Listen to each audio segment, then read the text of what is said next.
Assalamu alaikum everyone. Welcome to another Quran study.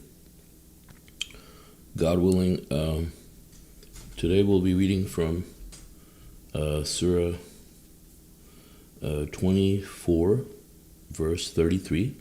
Let's all seek refuge in God from Satan the rejected. A'udhu billahi minash shaitanir rajeem. Bismillahir rahmanir rahim.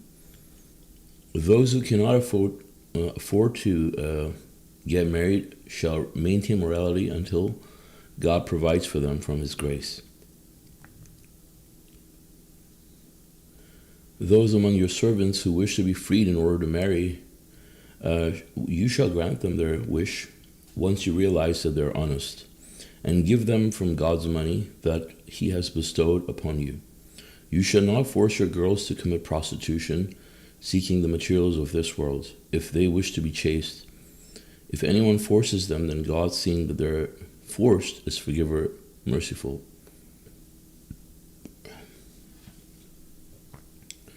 We have revealed to you clarifying revelations and examples from the past generations and enlightenment for the righteous. So in these verses we can see that God is reminding the believers to be patient until they're able to afford to get married. And then God says, those among your servants who wish to be freed in order to marry, you shall allow those servants to go, and you should let them go. I mean, obviously slavery doesn't exist, so it doesn't apply to us in this regard. But God is encouraging those slaves to be freed so they can get married. Obviously, because if they're enslaved, then obviously they cannot leave and be with their family or be with their husband, etc. And so that's why they have to be freed. And then God is also reminding the people that women should not be forced to commit prostitution seeking money, as a lot of these people who have slaves may have been doing in the past, right? Which is why the commandment is there.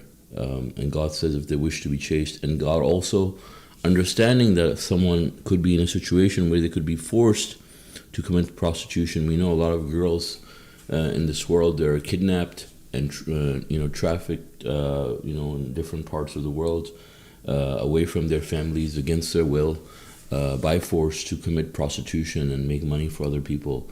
And God says, women who are in that position, God is forgiver, most merciful, because they don't have any control or any say of what is being done to them, and they're forced to do it. Otherwise, they suffer a lot of violence and things like that. If they are not doing that, so God understands the situation, and is compassionate, most merciful in those situations. Verse 35 says, God is the light of the heavens and the earth. The allegory of His light is that of a concave mirror behind a lamp that is placed inside a glass container. The glass container is like a bright pearl-like star. The fuel thereof is supplied from a blessed oil-producing tree that is neither eastern nor western. Its oil is almost self-radiating, needs no fire to ignite it. Light upon light, God guides to His light whoever wills to be guided. God thus clarifies the parables for the people. God is fully aware of all things. God's guidance is found in houses exalted by God, for His name is commemorated therein, glorifying Him therein day and night. So this is a verse that describes God's light in an allegorical fashion, and we can see that it is described in a very peculiar fashion, and kind of similar to how people may have bright lights set up in the world where their lights are placed behind concave mirrors, much like you have lights that, for example, you'd use for camera. They have a concave setup of some sort that allows the light to be spread. And then you have some sort of a container that contains the light, and the light is spread, all around from that concave container. But this is this is allegorical description, right? And we still can't really get as close.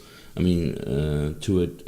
We can't do justice, even if we try to explain it or understand how it's like until we actually see God's light. And if it was described the way it really is, I think without any sort of allegories, we wouldn't have any idea what it is. But this is an allegory that God has described to us to allow us to understand. It's like a self-radiating light that needs no oil to ignite it. And then the other thing we're being reminded of is God's guidance, that God says it's found in houses exalted by God where his name is commemorated. So homes of the believers, that reverence God, you'll find God's guidance in those places.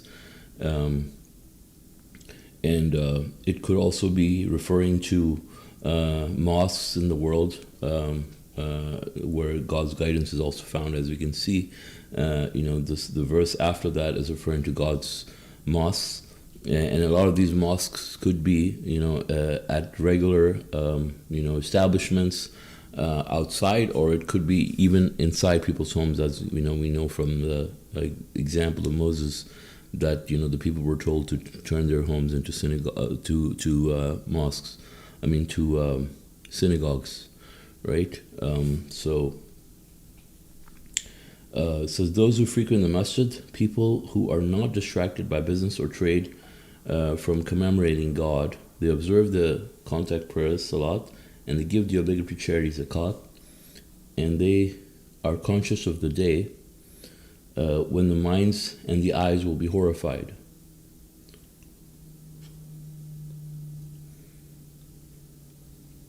God will certainly reward them for their good works and will shower them with his grace. God provides from whomever he wills without limits. So people who frequent God's masjids are those people who are not distracted by their business or by their work or by their school from remembering God, from their families or anything like that, right? So these are people who prioritize God over everything else, and they observe the contact prayers, they give the obligatory charity, and God says they're conscious of the day when the minds and the eyes will be horrified, right? So we have to be conscious of that day when the eyes and the minds will be horrified. And of course, if we're not, then we wouldn't be one of those people who prioritize God over other things. We obviously would have our priorities confused. God says he will certainly reward them for their good works and will shower them with his grace. God provides for whomever he wills without limits. Chasing Mirage, verse 39, says, as for those who disbelieve, their works are like a mirage in the desert.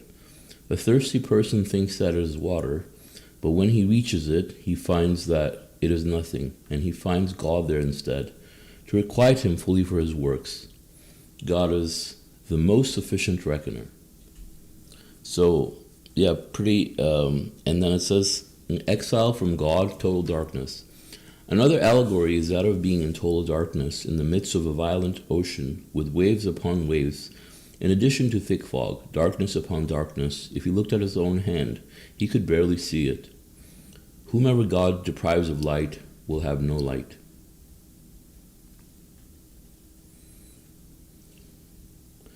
So this is referring to the disbelievers and how they're chasing a mirage, or they're chasing things that they think is going to give them happiness, and when they get there, they don't find anything.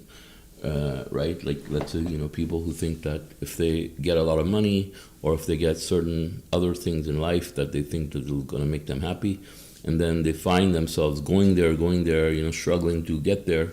By the time they get there, they find nothing, right? And that's like chasing a mirage. Imagine being in a desert and you have this illusion of water from the heat, rising heat, and you think that is water, and you get there exhausted and you find there's nothing, and you're really almost dying at this point, but there's nothing. And then you see another 10 miles again, and then you keep going after that, so that's the example, because when they get there they don't find anything, and then they see another 10 miles, the illusion again of the water, and it just keeps going on and on.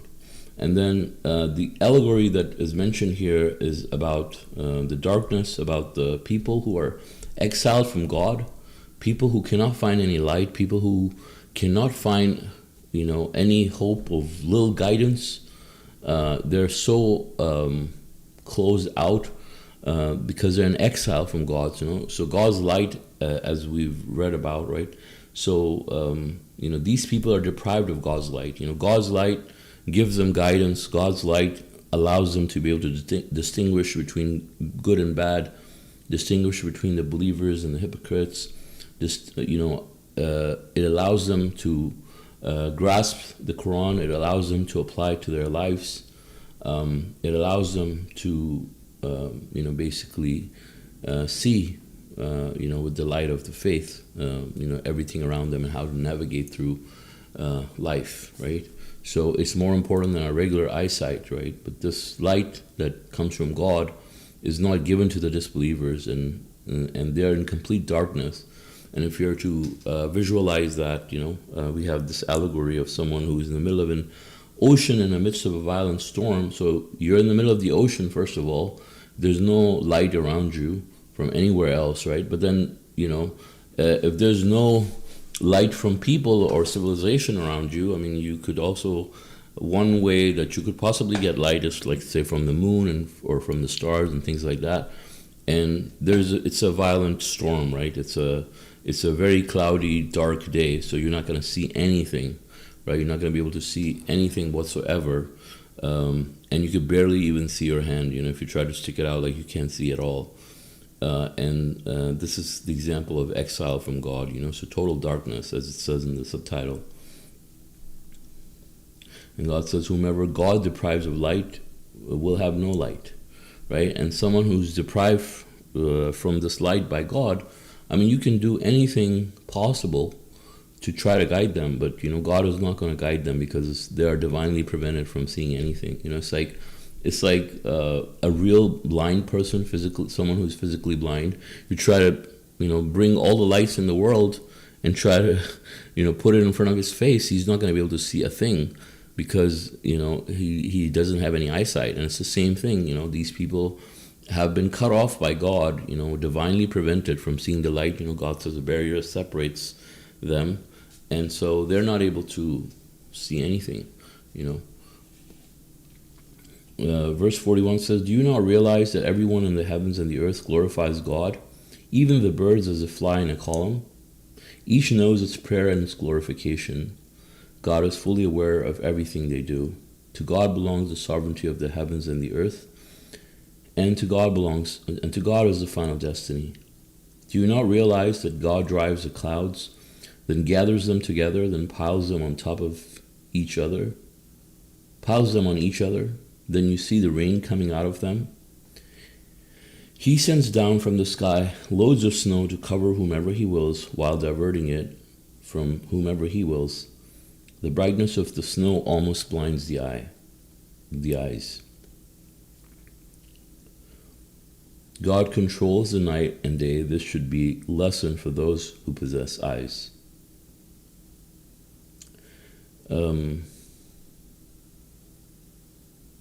So God tells us that everything in the heavens and the earth glorifies God, and God gives us the example of the birds as a fly in a column. It glorifies God, because it shows God's omnipotent design and how he has given intelligence and how he teaches these birds how to fly in a column to reduce their air resistance. They fly in a V shape. That's something that they teach astronauts, like for Air Force, on how to fly with speed and avoid the drag from the wings in the back, and by staying at a certain angle with the other airplanes, and also maximizing their thrust by being behind another plane. And so when you follow the aerodynamics, the most efficient way is like in a V shape. And you see the birds doing that, for example, right? And who teaches them? Of course, God is the one who teaches them. And just like that, I mean, everything in the heavens and the earth glorifies God, because God has taught everything, established all the laws, and has directed them to follow a certain way. Even as we know, something as a rock, glorifies God, but God says we don't understand the glorification, because when you zoom into it, when you look at a rock, it's made of all these atoms and molecules and subatomic particles that are moving in accordance with God's laws and design, and they're not deviating from God's laws. And in that essence, they're also following a pattern that God has commanded them to follow, and they're glorifying God. And that's why God says to us also in another verse that everything glorifies God, but we do not understand their glorification. Even our bodies are following the same thing. Everything in the heaven and the earth is glorifying God, and every atom, every molecule is following God's law and glorifying God in that manner. The only people who are not glorifying God are those disbelievers or the hypocrites, whose hearts are in denial, and they're prevented from glorifying God, because our bodies, even the bodies even of the disbelievers, they're part of the earth, and the earth is a submitter to God alone. And then you have all these angels, all these heavenly bodies, they're all glorifying God. And then God says, to God belongs the sovereignty of the heavens and the earth. To him is the final destiny. And then God talks about how God gathers the clouds, allows them to move around the earth, allows, rain to come out of it, allows the snow to cover whomever he wills. And God says, while diverting it from whomever he wills. And God says the brightness of the snow almost blinds the eyes. So for people who live in areas where there's a lot of snow, would tell you how the snow will almost blind your eyes, because you can't see anything. Because when you have snow, you're not able to distinguish things based on colors the way you distinguish them, while you can see color, and it just gives you this sort of temporary blindness, from, let's say, if the sunlight shines on the snow too, so the brightness becomes overwhelming for the eyes too, and then you're not able to see very clearly. And that's another way of how snow can blind you. Verse 44, God controls the night and day. This should be a lesson for those who possess eyes. So God controls the lightness and the darkness. God controls all the colors that we're able to see. And God says this should provide lessons for those who possess eyes. So thinking about how God, has this whole ecosystem running for us, where he has allowed all these things to coexist. You have the water, you have the snow, you have the day, you have the night, all these things in perfect harmony and balance for us to continue life in this world, and it shows a very extremely intelligent design that God has put in place for life to exist on earth. Verse 45, and God created every living creature from water. Some of them walk on their bellies, some walk on 2 legs, and some walk on 4. God creates whomever he wills. God is omnipotent. We have sent down to you clarifying revelations. Then God guides whoever wills in a straight path. So as we can see, God says he's created all living beings from water. So we understand that the origin of life, as we know, God originated life in water. And all these animals that are similar to each other or different from each other, all these animals, whether they walk on their bellies, whether they walk on 2 legs or 4, all these are created by God. And all these variations in their design, shows God's omnipotence. God can create animals that survive in the water. He can create animals that survive on land. God can create animals that survive on both. It can create animals that are, extremely adapted to their habitat, for where they live. And God has given them abilities to survive in those areas and given them the mobility that is needed, to survive in those areas, and organs that allow them to function in its most efficient manner. So for example, there's fish that live in salt water. There's fish that live in fresh water, and you can't mix the two. If you put the fish that belongs in fresh water and salt water, it's going to die, right? And so, but those fish that live in the salt water are perfectly designed to survive there, and same for the other fish as well. So they're all designed for their special habitat, and so is true for the deep sea creatures that God has created, right? And all these are perfectly designed by God and shows God's omnipotence. I remember looking at this fish a couple of weeks back, which had the eyes inside the body of the fish, like way deep into the head, not like on top of the head like we do, but way inside the head, But then the fish was able to see because the entire head in the front, from the eyes to all the way out was transparent, So even though the eyes were in the middle of the head, inside, deep inside, the fish could still see it because the entire head was transparent and the light was able to get in and out, and also, even better, provide a better view.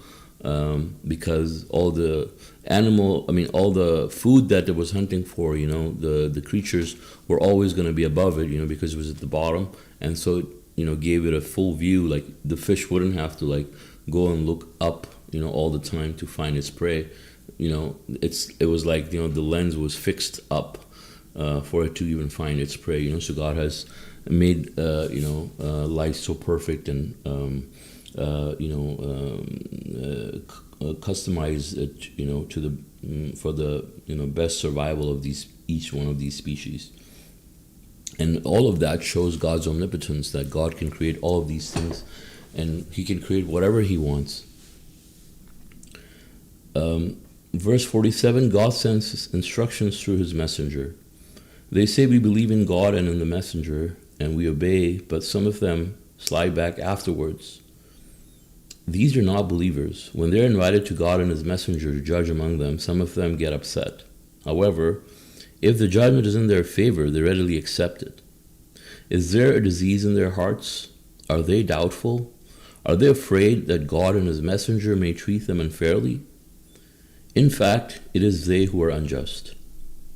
Believers unhesitatingly obey God and His messenger. The only utterance of the believers, whenever invited to God and His messenger to judge in their affairs, is to say, we hear and we obey. These are the winners. Those who obey God and His messenger and reverence God and observe Him, these are the triumphant ones.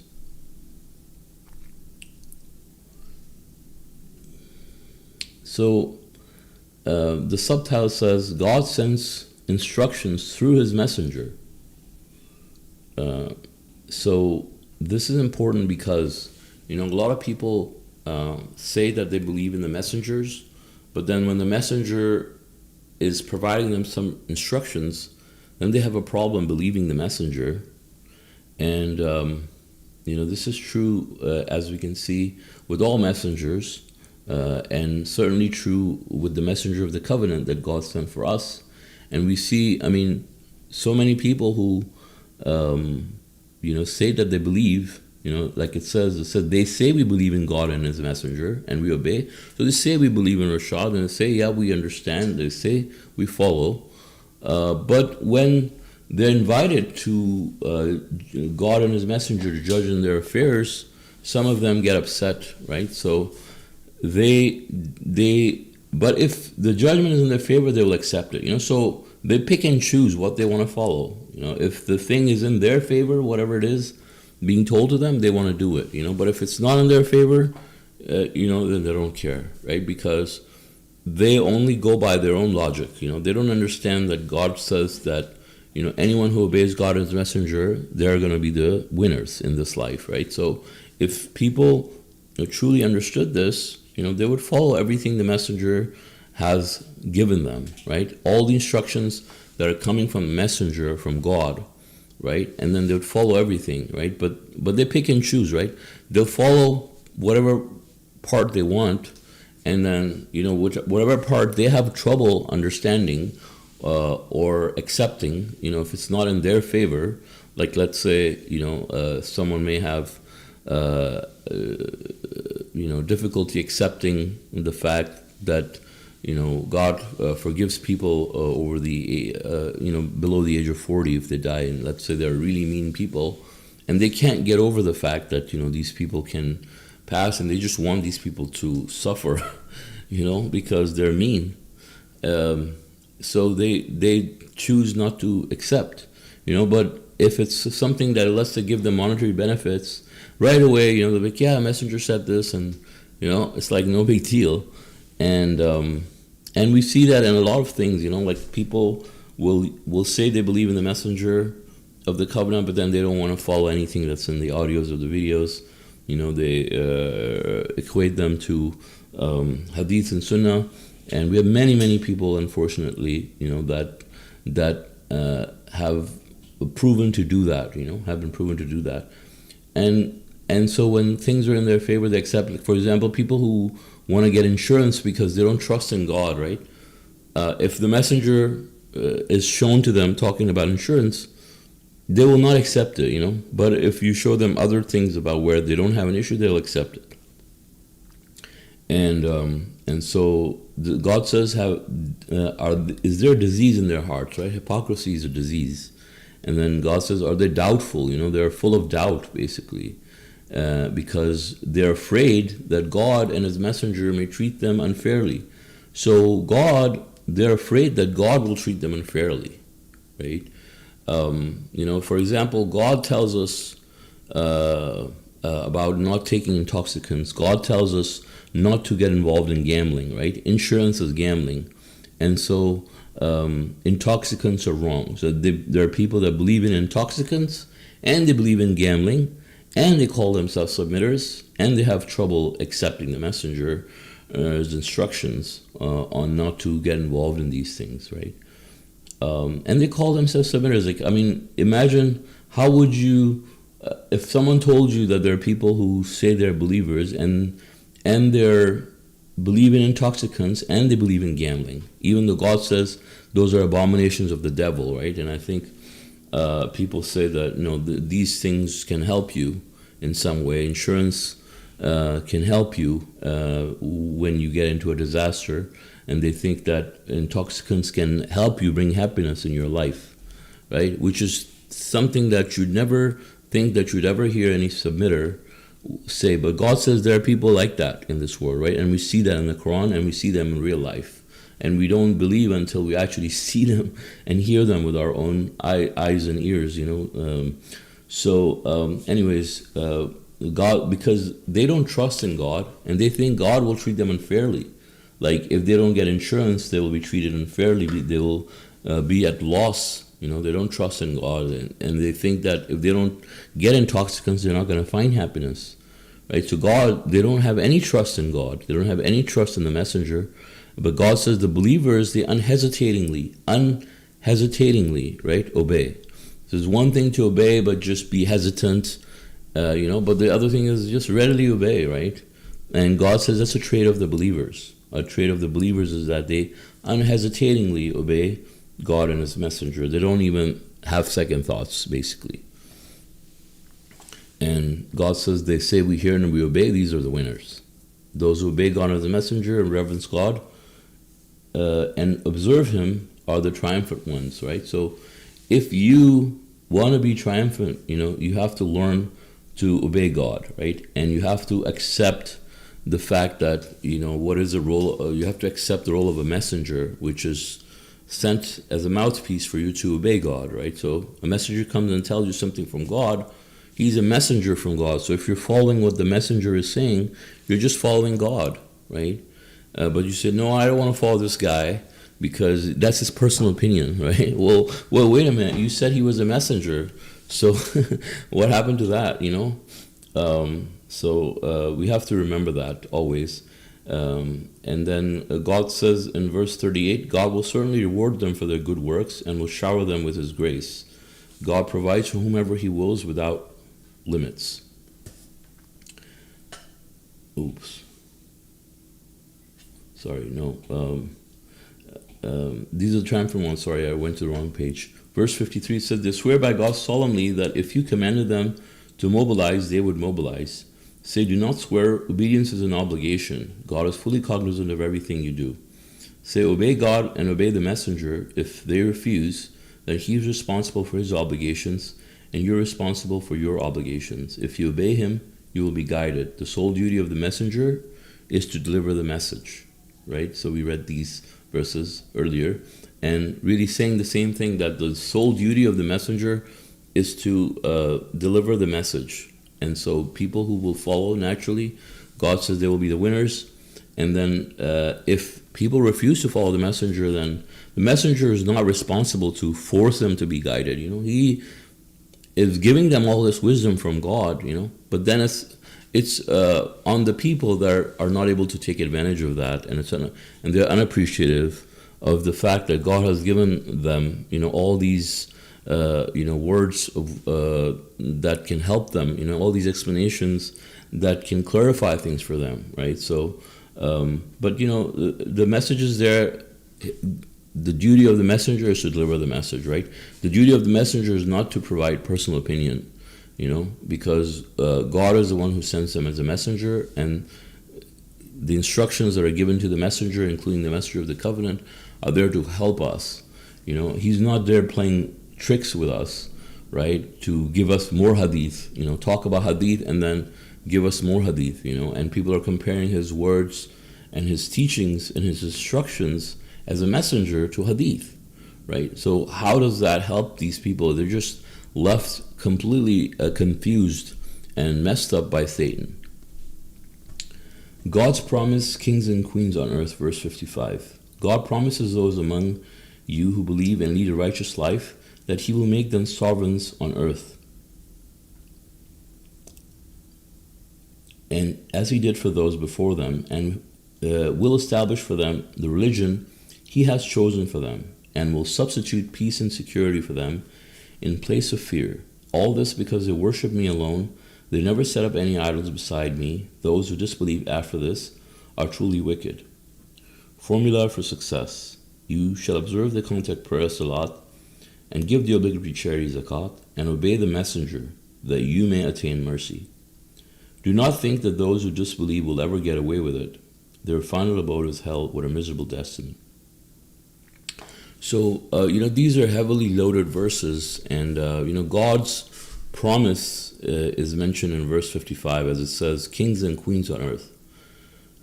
So this is a verse where God says, God promises those among you who believe and lead a righteous life that he will make them sovereigns on earth. What is a sovereign?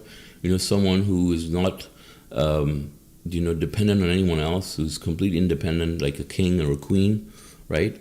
And this is God's promise to the believers. Those who do that, God allows them to be like that, right? God allows them to live a life where they're not like devoted soldiers to some kind of idols. Their only Lord and Master is God, right? And that's how they're not mentally enslaved to anything or anyone else. They're worshiping God alone. They're not idolizing their boss or their job or money or their children or their spouses or anything like that. So they are completely, enjoying, as we know, the highest form of freedom, which is to worship God alone. And so they're not answerable to other entities besides God, right? And they're not their only purpose in life is to make God happy, right? Even the kings and queens in this world, that we think are sovereigns, but they're not, because even these kings and queens are still living a life where they're serving other people in a way that they feel this obligation and this pressure of keeping their image, trying to please people, to keep themselves in power, or whatever else that they think is keeping them in power, right? So they're doing all these things, and they're going through miserable life, So people, we may think that, they are sovereigns, like we have a king like King Charles now, right? And so like he has some kind of cancer right now, like I don't know. I believe I heard something like that, and we know that more than likely he's pretty unhappy given the life that he's living, and does not have true happiness, even though he has all the wealth in the world. And God says for the believers, I mean, they live that life. They, for example, a king or a queen cannot just, go out in the store, go out in the streets, enjoy the little things in life, like, go to the beach or something like that, without having loads of people trying to follow them or trying to take their photographs. Imagine, when you're in a position where you can't do anything, the moment you try to do it, an entire crowd of like hundreds and thousands of people is after you or staring at you. You'll not be able to enjoy those things. And, you'll always be constantly afraid, like people may attack you or things like that, but believers are allowed to live the life of a true king or a queen if they really follow God without all those strings attached, and they're able to, have that life where they're free, completely free, and they're happy, and this is God's promise for the believers. And then we have the formula for success, obeying God and His messenger, obeying the messenger, right? There's places where we're told obey God and His messenger, and then there's other places where we're saying obey the messenger. Obviously the same thing, right? You're obeying God, obeying the messenger, obeying God and the messenger, exactly the same thing, because they're all telling you basically the same thing, which is to obey God, to worship God, and whatever the instructions are coming from the messenger, they're actually, being inspired to him by God, so you're not going wrong. If the messenger is talking to you about anything, he's talking about it from the Quran, so his source is the Quran, your source is the Quran, and it's not hadith or sunnah or anything like that. So don't let anybody fool you by, telling you things like that. Obviously, you have people in this world also that are distorting things, they're taking things out of context. For example, many people will take verses from the Quran and twist them to suit a certain thing and say, God, this is what God says, right? And God says there's people like that in this world. And people will do the same thing with the messenger also. They'll twist words of the messenger of the covenant from a video or audio, take it out of context, paint it in a way that they want to present to the people to repel people, right? But just because someone's able to do that, doesn't mean that we should not listen to those teachings, right? Like someone can do the same thing with the Quran. People have, and we know people have done that, right? But we don't throw away the Quran, as a result of seeing something like that, and we see a lot of people doing all kinds of things to repel people in this way. So Satan's trying very, very hard to repel the people from following a messenger that God has just recently sent for us, the messenger of the covenant He has sent with all the teachings and all the valuable information that could really save people. And Satan's trying really hard to prevent people from accessing that and benefiting from that information by spreading all kinds of lies and fear among the people. So may God allow us to be among those people who, as God says here, unhesitatingly obey God and His messenger, and allow us to be, the people who are mentioned here as kings and queens on earth, so we can be triumphant on the day of judgment. With this, God willing, I'll end, and if you guys have any comments or questions, please feel free. Thank you.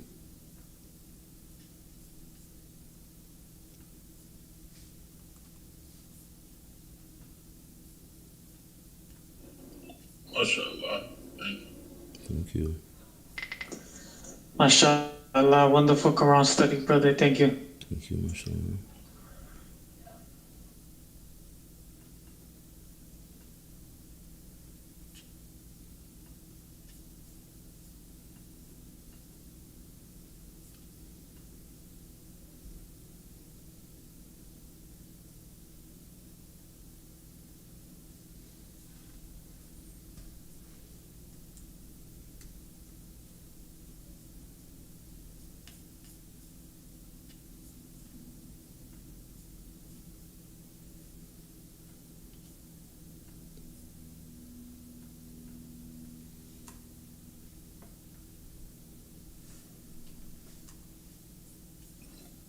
Yeah, you can see from verse 49 how these people don't pretty much don't really believe in God or the messenger, because if you're only one-sided and you accept the judgment when it's in your favor, that means it's just you're one-sided. It's like you're still lukewarm and wishy-washy, So it's I guess it's set up as a test for people.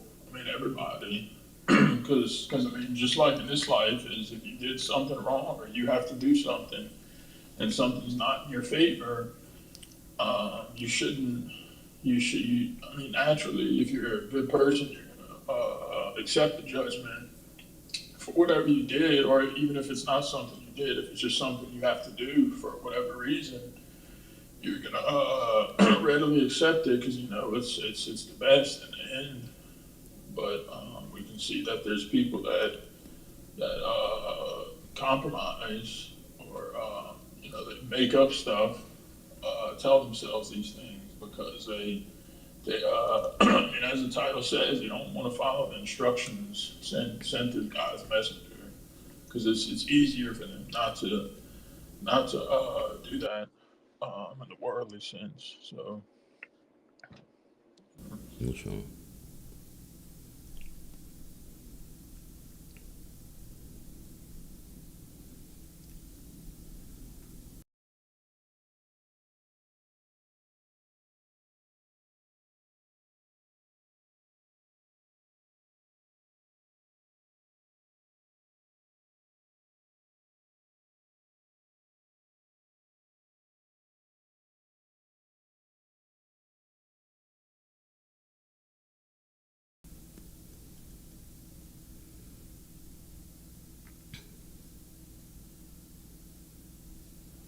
yeah, it's interesting to even think, or I heard you say, brother, that there's people that still believe in insurance or they claim to believe in the messenger, but apparently they still believe in intoxicants and gambling and insurance. Right. That's it's almost like you said, like I believe you're telling the truth, but it's like if I wouldn't have heard it, it's like I would have a hard time believing that was the case. Like unless, like you said, until you see it for yourself. Yeah. But I mean, there are people I know that are with the messenger and they have insurance not just for themselves but also for their pets. Oh, for their pets. Yeah. They're with the messenger. Yeah. That's even worse because like they got to hear it. I mean, straight from him themselves, and yeah, it's exactly appropriate for these verses. It makes sense. Yeah, because it's easy for them to tell themselves like compromise and that in the worldly sense it's easy, but they don't.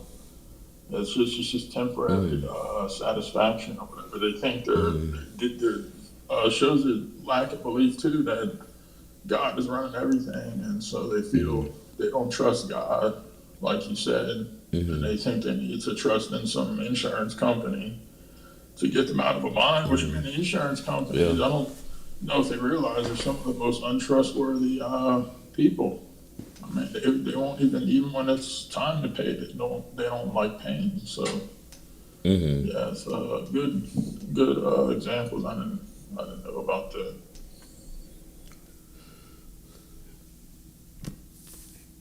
You never heard anybody talk about insurance? No, I think I heard people talk about insurance, but I didn't know about that there was people at the time, the messenger, that still. Because I mean, to me, that's even worse. I mean, all of it's bad because you still have the audios and videos, but they should know better.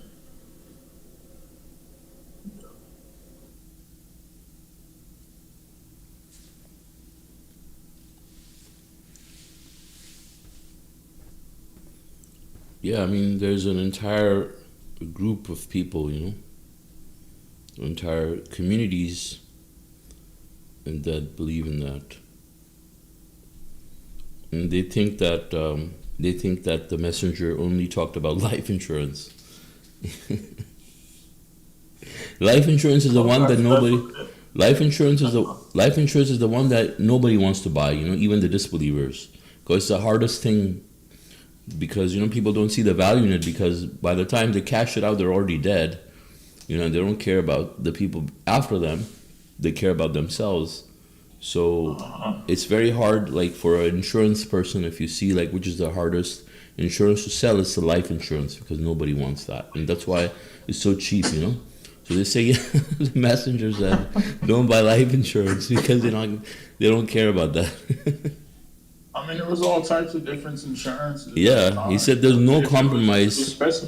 Right. If it was, he said no compromise. If it was specifically life insurance, he would say it. Life Yeah. Insurance, but he said insurance, which covers everything. Yeah, and there's nothing specific about life insurance that will make it different from any other kinds, right? It's about the entire concept of insurance, in general. Yeah. It's based out of fear and stuff. Yeah. So, lack of trust, basically.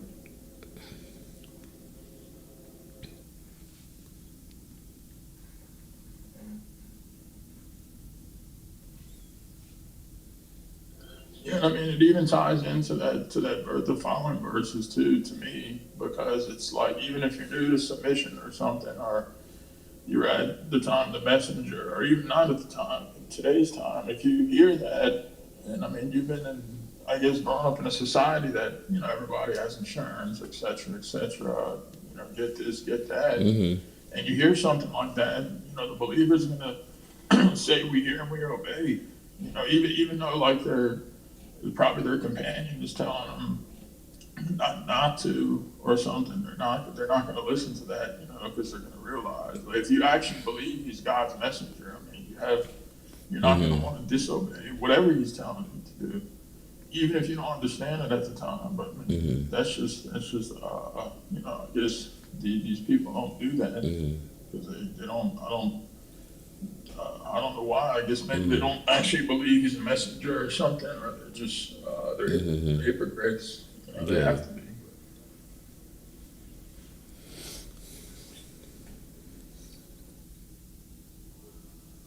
Brother, so all kind of insurance is unlawful? Yes, unless it's forced on you. So let's say Okay. for DMV you have to have insurance for your car, right? Minimum insurance by law. So you can have that because it's forced on you. Otherwise you'll get your registration canceled. You'll get all kinds of trouble. So, but any insurance that you don't have to get, you're not forced to get, you shouldn't like get. medical insurance and all that? All right. Because I have it, but I don't even go to the doctor or nothing like that. Yeah, but I mean, your case I'll is just even get it out. your case is even different. I mean, when you I mean, like you're talking about Medi-Cal, right? Yeah. Yeah, but that's a benefit you're getting because you're not employed at the time, right? And you're not paying out of pocket, like because you're afraid or anything. It's just you that's your only way for you to be able to even see a doctor. So that's that's different. Okay. Thank you, brother. Okay.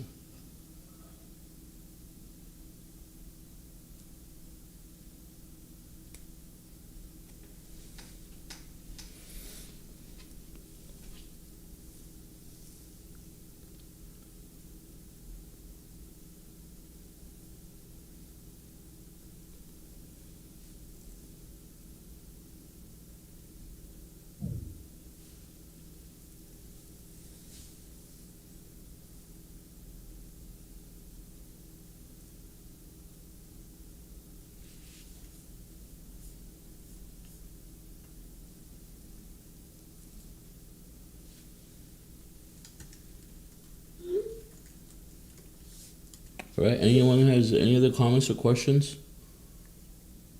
There any off-topic questions from anyone?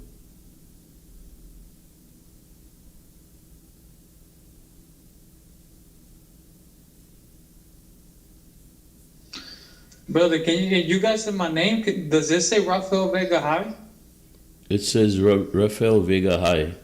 Are you high? Yeah, I didn't put that. That's what the heck is going on. probably the app glitching or something. Yeah, you can change that. Yeah. Yeah. I was like, what are people gonna think? Mm-hmm. I just wanted to make sure that to let you guys know that I didn't put that all. Yeah, Just popped up. I thought you were high, so.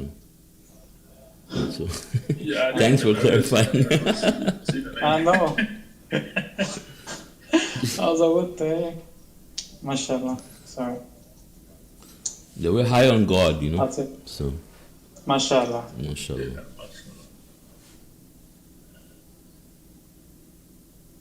Yeah, we just had a sermon yesterday on drugs, so I wouldn't expect you to do it tomorrow, the day after.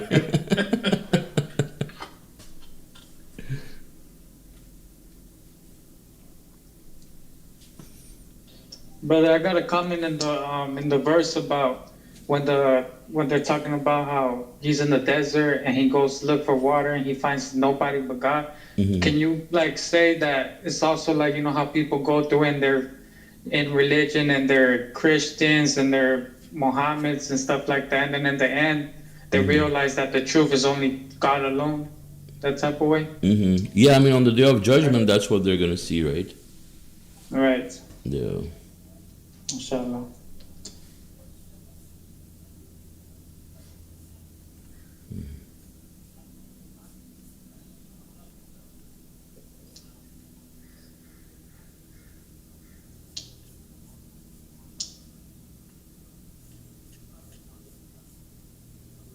Inshallah. So I just, I guess, while people are maybe thinking about any comments, I just wanted to say that, God willing, we should have another album soon for some more songs and zikr coming out soon. So keep on the lookout for that, inshallah. God willing, I'll post it soon. Mashallah. mashallah. Looking forward to it, brother. So, I've enjoyed the first album so much. Mashallah, for real. That was awesome. Thank you. Thank God.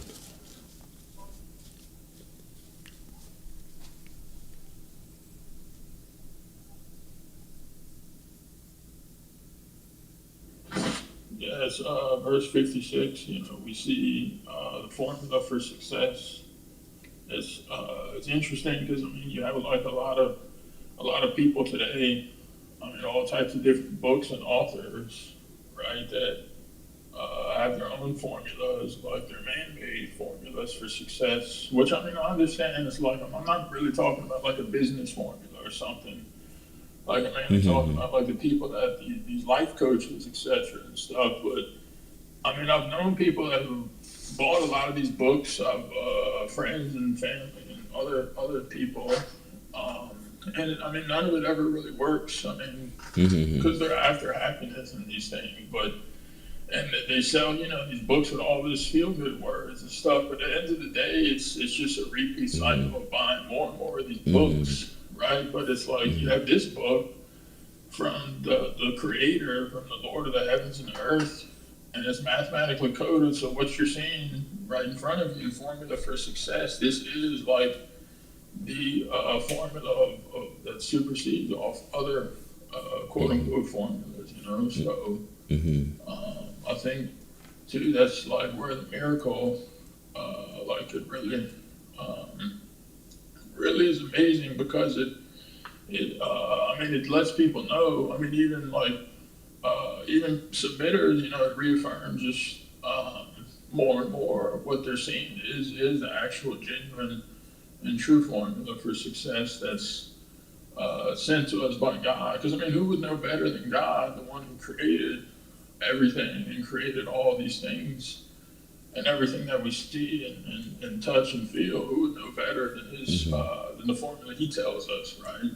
But we see people that they pay attention to man's formulas instead of God's, and we can see the evidence kind of around us. So, this is just wanted to say that.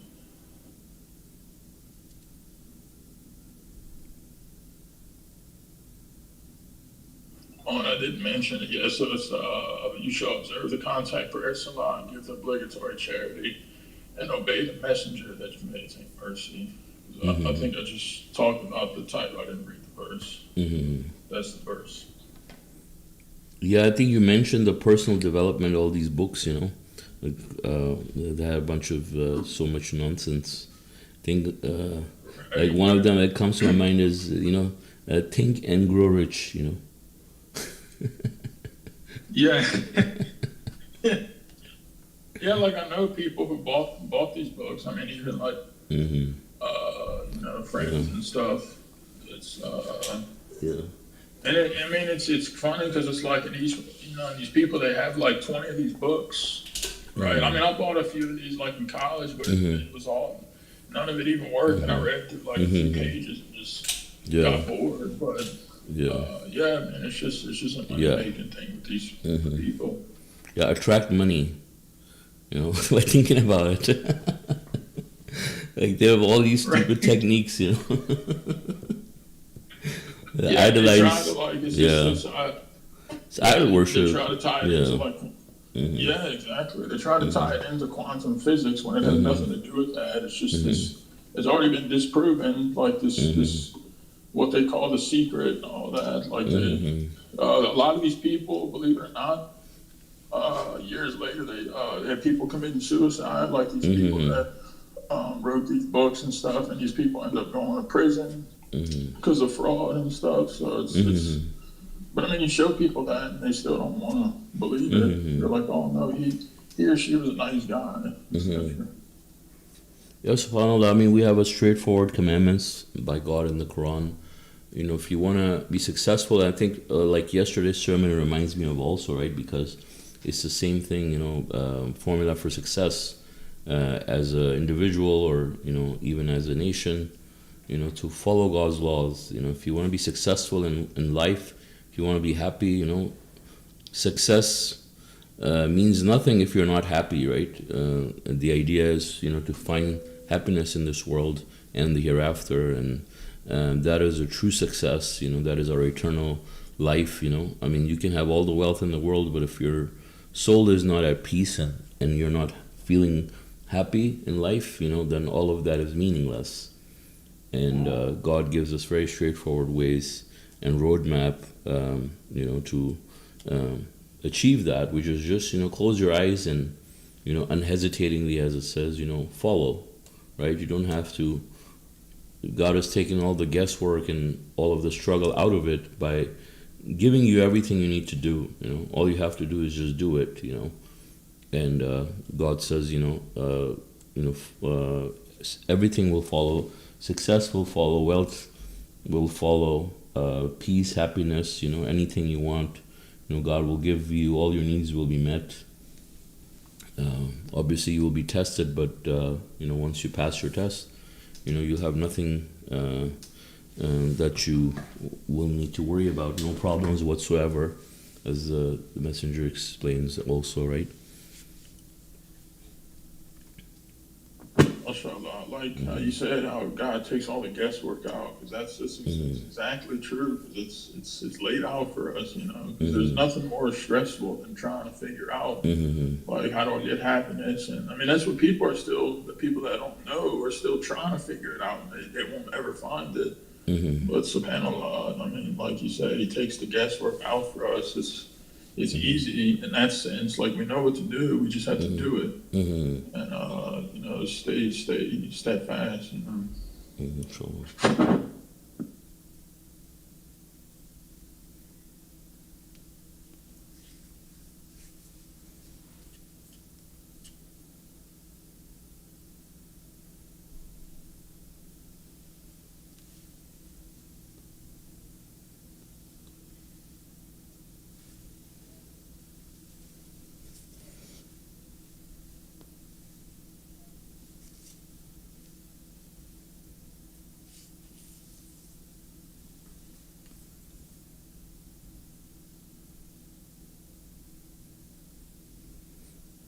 So are there any other comments or questions from anyone? Any off topic or on topic? Okay. So I guess if there are no comments or questions, God willing, we can conclude our study. So thank you all for joining us for our Quran study. God willing, our next English Quran study would be on Tuesday at 2 p.m. Pacific time. God bless you all. Assalamu alaikum. God bless. Welcome.